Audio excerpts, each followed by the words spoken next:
Good evening, everybody. Welcome to the Den. I can assure you... Oh, no, that's the wrong way. I can assure you I am here. The lights have all been turned off, and the lights have all been turned off on Norwich City's 2023. And it ends as it started, with a 1-0 defeat to a team from London, if you want to include Watford in the London bracket, which I'm going to do just for purely narrative reasons.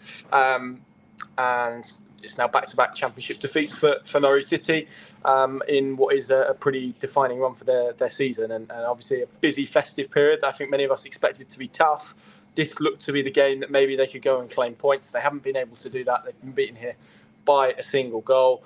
Tom Bradshaw sliding in the winner in the first half. And from there, really, Norwich never really recovered. So it's another difficult night, and it kind of feels like a bit of deja vu or back to square one, however you want to frame it, really, and suddenly it feels like there's a hell of a lot of pressure once again on David Wagner and once again on this group of players. It's a really it was a really poor performance tonight. Norwich City basically got what they deserved, I felt. Let's start from the beginning with the team selection. David Wagner made 5 changes, changed the centre-back pairing, which and I want to say, in terms of the team, I understand why he had to do what he did in terms of fitness and in terms of shuffling the pack and in terms of maybe keeping players fresh. I'm just not sure this was the game to do it, and I'm not sure he needed to go as drastic with it as he did tonight. I think there is a reason that he could have done half tonight, could have done 2-3 changes as opposed to 5, and maybe 2 or 3 more on New Year's Day. I'm not sure he needed to go quite as graphic as throwing 5 new pieces into it, particularly changing a centre-back pairing in Duffy and McLean, which has worked pretty well. And I understand Shane Duffy's played a lot of football, but it feels like this game tonight was probably more suited to him and his qualities. Kenny McLean as well, bringing him forward. Changing the wingers. I mean, John Rowe, in terms of fitness perspective, he's looked fatigued. I think I've spotted that, and other people have spotted that. But he came off at half-time on Boxing Day. So if Ashley Barnes is ready to start, why isn't he ready to start? Adam Eder as well, who's again pulled off early in the Boxing Day game. And was named on the bench today. I think you probably could have got away with starting him. So I'm not quite sure he needed to go as drastic as he went. It felt like it kind of ruined the momentum of it. That being said, Norwich did start the game okay. They started well. They had 2 really good opportunities. Both kind of fell to Ashley Barnes. There was a cross from the right, which Sarah kind of touched onto his foot, and it was such a tame effort into Sarkic's hands. And then there was a ball over the top again from Sarah, and Barnes just cannot get his body shape sorted. In the end, he could just kind of flick it like that backwards into Sarkic's gloves, and that was the 2 opportunities that they had early on. Then the goal actually comes from a Norwich attack. So Hwang has the ball in the area. He gets kind of crowded out of it, I guess, and Millwall then spring an attack. Norton, Cuffy, and Imaku on that right side were outlets all evening, and their pace, their power, their drive, they really caused Norwich City problems in transition, which again, you go back to their last real bad run of form, and it was transitionally where they got hurt, and that was the case tonight. And in 2 passes, really, 3 touches, essentially, the ball was in the back of their net with Tom Bradshaw sliding home. And after that goal, Norwich City never really got back to the level they got to before that. They had lots of the ball. They had a lot of the ball kind of with their back 3, and I think it's quite set now how Norwich try and play. They want to create that back 3 in possession. They push their fullbacks really high. They try and draw a team into one side of the pitch, and then they look to bang, and it's a long diagonal to the other side for the wing back to then go and attack, which is fine, but it becomes quite formulaic. It's quite a basic kind of strategy, I think, that. And David Wagner wants to play with verticality, and I think we see that. But at the same time, you've got to be able to mix it up and change it up, and they didn't. And it was kind of the same thing all night, really. And I'm struggling after the goal. Kenny McLean whistled a shot over the bar. Sam McCallum had a sort of sliced volley that was never really hurting Millwall, but the goalkeeper touched over. Beyond that, I'm really struggling to think of occasions where Norwich City really threatened Millwall tonight, and therein lies the problem. It was stodgy, it was slow, in possession it was poor. They never really hurt Millwall, and they paid the price for that, and they were second best. And then towards the end, I felt they just made it a fight. They played into Millwall's hands and got this crowd up, actually, and Ashley Barnes largely responsible for that, even though I think Cooper kind of elbowed him in the face. I've not seen it back, but there was a little bit of a scuffle afterwards, and he looked like a walking red card for the next 5 minutes until he was brought off. So just really stodgy and slow and painful, actually, tonight. Just really painful to watch. this Norwich team desperately trying to find some cohesion and desperately trying to find some rhythm and some some patterns of play, and it just wasn't there. And the ones that were there were pretty basic, and Millwall could read and defend all day long. And because Norwich want to get wide and put crosses into the box, when you've got Jake Cooper and Hutchinson there, they're happy to clear that all day long. And Norwich never really threatened. And actually, it was Millwall with the better opportunities. Fleming had one just before half time. Again, really poor defending.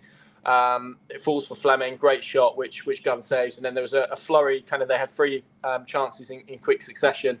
One header, one shot that was blazed over, and I think Bradshaw had a shot as well. So Norwich could have lost this game actually by a greater margin, and it goes to show actually, because I know there's a lot of people take a lot of emphasis on possession, but actually it's what you do with the ball. And Norwich tonight didn't really do anything with the ball. It was possession for possession's sake, and it was formulaic, and it was painting by numbers, and it was really poor. And structurally they looked pretty poor as well, and that is a real issue, because when Norwich are playing games that are transitional, I think they have pace and power and operationally some players that can hurt you. I think when there's a low block and you've got to break it down, there's just a real lack of quality to be able to do that, to be honest. And they need to create overloads. And when you're playing an opponent who wants to sit as effectively as Millwall did, you're going to run into problems, as we've seen against Preston, as we saw against Huddersfield in the first half. Norwich really struggled to break it down, and ultimately Millwall defended well enough to come away with 3 points, and they deserve 3 points as well. And it's back-to-back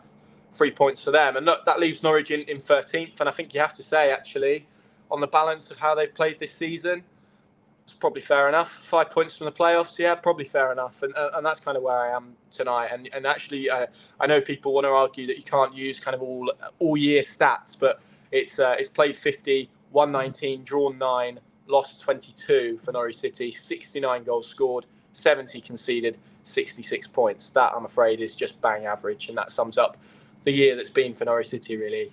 Really bang average. And it's a team at the moment who are struggling to fill me or anyone else, I think, with real confidence or hope that anything can be achieved this season, because they're going through the motions. They win a couple, they lose a couple, they're streaky. It's just not a recipe to get into the top six. And ultimately, Norwich have to try and break that cycle. And with the run of games they've got coming up, the level of opponents they've got coming up as well, it's really difficult to do that. And I think what's frustrating is when you try and see Norwich deploy the same kind of tactical setup, the same structure to go and win games, and it's being kind of picked off by what is really quite basic defensive structures. We're not talking about Millwall reinventing the wheel here. They defended superbly well. They showed a lot of fight, and they were a real threat in transition because of how high Norwich City pulled their fullbacks. They left a man high on the right, and every time they got out that way and got up the pitch, and Norwich didn't really have an answer or a response to that, and they weren't good enough, certainly, to play through Millwall centrally. And when you don't have that quality, you have to go around the sides, and then you're crossing the ball in. You're playing the game that they want you to play, and then at the end it became a pantomime, and Norwich got dragged into that. And as I said, they've deservedly lost this game, and as they deservedly lost the game on Boxing Day. So the concern is now obviously about the run of form and where they're at, because you looked at these 3 games, and this kind of felt like the game because of Millwall's form, even though I know they've picked up a little bit of the obviously over the last 2 games, but a little bit before that as well. They don't have a particularly great home record. They've won 3 games here all season. They're not quite the same force. You can see Joe Edwards is trying to do stuff a little bit differently. When they started the game, they were trying to play out from the back, and they left kind of gaping holes. That's where a lot of Norwich City's good play came from, because they could create those transitional moments. But as soon as they got the goal and were more compact and defensively solid, this was quite comfortable for Millwall, to be honest. And for a side who I think certainly before the last 2 blocks of fixtures were 3 points off QPR, it's quite a seismic turnaround that they've seen. But this is a place and a game that Norwich City will have been targeting points, and ultimately they haven't been able to do that. And that leaves everyone, I think, feeling a little bit deflated, because after what was a 1 win in 8, 1 defeat in 8, and what looked to be a pick-up in form, it's fallen flat now, hasn't it? It's fallen completely flat. And I think what we've seen is those performances that maybe mask some of those issues and some of those games that got results against teams who maybe sit towards the wrong end of this division. maybe it did kind of just keep the show on the road for a little bit longer. But I kind of thinking this earlier, and to be fair, I think I've said it. Were Norwich City playing any better really during that run than they were during the run in the autumn where they won 1 in 10? Not really. Were they playing better than they played tonight? Not really. And this kind of feels like where Norwich are at this moment in time. And ultimately, unless they go on some amazing run of form, unless something changes, unless something clicks, I'm just really struggling to see how they threaten the top 6 at the moment. This league's crazy, and the fact they were even let in beforehand is remarkable, really. And you go on a run and you're up there. But in terms of sustaining that right now, it feels difficult. And it's a group of players that really, it feels like you can't trust to produce a consistency. And it feels like a head coach who maybe doesn't quite have the answers to unlock maybe some of this team's potential in the way that a lot of people feel that it should be. I mean, for Norwich City to have 11 defeats by the end of the year, that's not really good enough by any measure. And it shouldn't be good enough, because ultimately you stretch out where they are at this moment, the points per game rate, everything like that. They finished roughly where they were last season, and to be in kind of a second year of parachute payments with some of the players that they've got who've played at the levels that they have, and with the quality they have, John Rowe, Gabriel Sara, it should be a team with a higher ceiling than what they're producing at this moment. And the fact that the Championship is so congested and there is this pack of teams, that should almost make the incentive more to try and get up there rather than maybe settling for what they've got. And yeah, Monday's going to be difficult. They're playing a team who are unbeaten in 16, I think 17. It's a remarkable run of games that Russell Martin and Southampton are on, and they're going to come to Carrow looking to draw level with Ipswich Town in the automatic promotion places. They pass teams to death. They're technical. They knacker you down with the ball. That's going to be such a difficult prospect, and Norwich City are going to do very well to prevent it from being 3 defeats from 3. And that probably leads us to where we are. I mean, the away end, which is behind me, you can see kind of the exits lit up behind me there. It was an angry place again at full time, and quite rightly so, because they saw a Norwich team again that was quite toothless and unable to break through what looked like a really well coached, defensively sound Millwall side, and who seemed to be maybe heading in the right direction under Joe Edwards. And that's probably the frustration for Norwich tonight. They got dragged into this game, and this game became everything that Millwall wanted it to be and everything that Norwich City needed to prevent it from being, which is a bit of a battle, a bit of a pantomime, getting the fans up and then Millwall being able to see the game out in spite of course, a red card. I haven't seen that back, but looked a brave decision from the referee from what I saw initially. I kind of felt it was going to be one of those customary yellows, so a little bit of surprise when he produced a red, but I might watch it back and think it's a horrific tackle, so there's every possibility of that. But yeah, it just feels a bit like deja vu, doesn't it? It feels really flat again. It feels a bit directionless. Don't really know where Norwich City are going. They're existing, they're bobbing, they're going to win a few, they're going to lose a couple. And that ultimately is a recipe for finishing mid-table in what is quite a crazy league. So, yeah, that's where we are tonight. And it ends really a really forgettable year for Norwich City. It's not good enough to run a form that they've been on. As I mentioned, for a club with what should be parachute payments, whether they are spent or whether they exist or wherever they are, to have that type of resource at this level and to be so far off the top teams in the division, not just once but twice. It's failure, I'm afraid, and ultimately people need to look at where Norwich City are internally at the moment and ask themselves: Are they happy with it? Are they happy with how they're drifting? And it is a drift. And even when they were winning, I don't think they were really convincing anyone. And I don't know, how long can you let this kind of limp on for? It's difficult, isn't it? And this feels like a really tough night because Norwich have been beaten by a team that they will feel, rightly or wrongly, and it's always wrongly, because this is always a difficult place to come in the Championship, and at home, irrespective of how they've done this season, it's always a difficult place to come.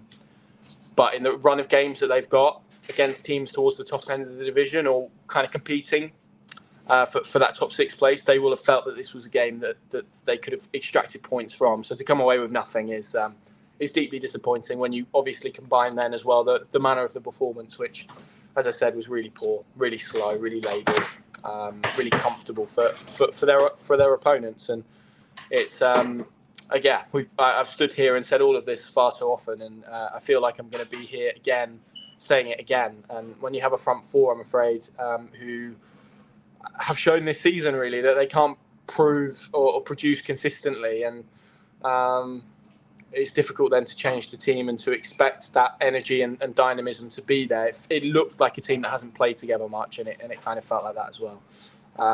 Yeah, what a sorry year. I don't think any of us are going to be crying and wishing 2023 back in a hurry. It's been dismal, it's been stodgy, it's been bang average, and Norwich City go into 2024 hoping to change the narrative. But unless something changes and unless something happens to make this change, it's difficult to see how it's going to. From the Den, from London, Happy New Year to you all. Thank you very much for watching my verdicts across the whole of 2023. I always try and be honest. I always try and say what I think. It's always great when people disagree. I like to see them challenging my opinions. It's always healthy to disagree. But yeah, more than anything, thank you very much for your love and your support, not just on this video, but on our content throughout the year. I wish you and your family a very happy New Year. And we'll see you at Carrow Road on New Year's Day for what is quite a daunting welcome to Russell Martin's Southampton. See you soon.